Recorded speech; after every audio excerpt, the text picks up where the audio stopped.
संत रविदास जी और अहंकारी पंडित काशी नगरी अपने विद्वानों, पंडितों और संतों के लिए प्रसिद्ध थी। वहीं एक छोटी सी बस्ती में रहते थे संत रविदास जी, सरल हृदय, सच्चे भक्त और महान संत। वे जूते बनाने का काम करते थे, लेकिन उनका मन हमेशा ईश्वर भक्ति में लीन रहता था।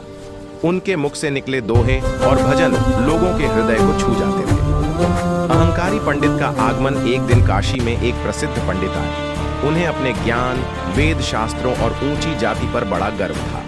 लोग उनकी बहुत प्रशंसा करते थे। जब पंडित ने सुना कि एक चर्मकार होते हुए भी रविदास जी को संत माना जाता है और बड़े बड़े लोग उनके चरणों में बैठते हैं, तो उनके मन में ईर्ष्या पैदा हो गई।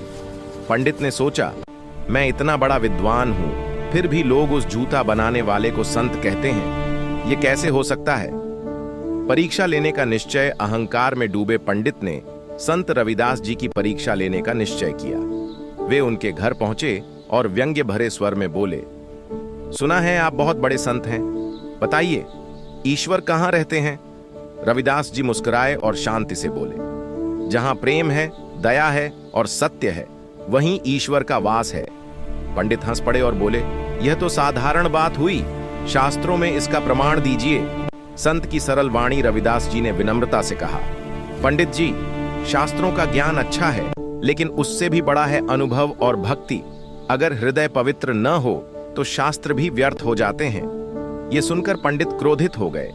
उन्होंने कहा, अगर आप सच्चे संत हैं तो कोई चमत्कार दिखाइए।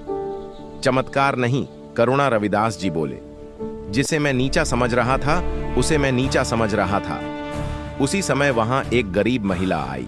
उसके पास पहनने के लिए जूते नहीं थे और उसके पैर घायल थे। रविदास जी तुरंत उठे, अपने काम के जूते उसे दे दिए और उसके घाव धोकर सेवा करने लगे। पंडित यह दृश्य देखकर चुप हो गए। उनके मन में पहली बार प्रश्न उठा, जिसे मैं नीचा समझ रहा था उसे मैं नीचा समझ रहा था। उसी समय वहां एक गरीब महिला आई। उसके पास पहनने के लिए जूते नहीं थे और उसके पैर घायल थे। रविदास जी तुरंत उठे, अपने काम के जूते उसे दे दिए और उस नौ जिसे मैं नीचा समझ रहा था, उसके हृदय में इतनी करुणा कैसे? आत्मबोध का क्षण उसी रात पंडित को नींद नहीं आई। उन्हें एहसास हुआ कि उन्होंने जीवन भर ज्ञान तो इकट्ठा किया, लेकिन अहंकार नहीं छोड़ा। अगली सुबह वे फिर रविदास जी के पास आए। इस बार उनका स्वर विनम्र था।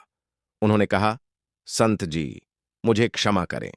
आज समझ आया कि सच्चा ज्ञान प्रेम और सेवा में है, न कि जाति और अहंकार में। संत रविदास जी का संदेश। रविदास जी ने पंडित को उठाया और कहा, पंडित जी, इंसान बड़ा अपने कर्म से होता है, जन्म से नहीं।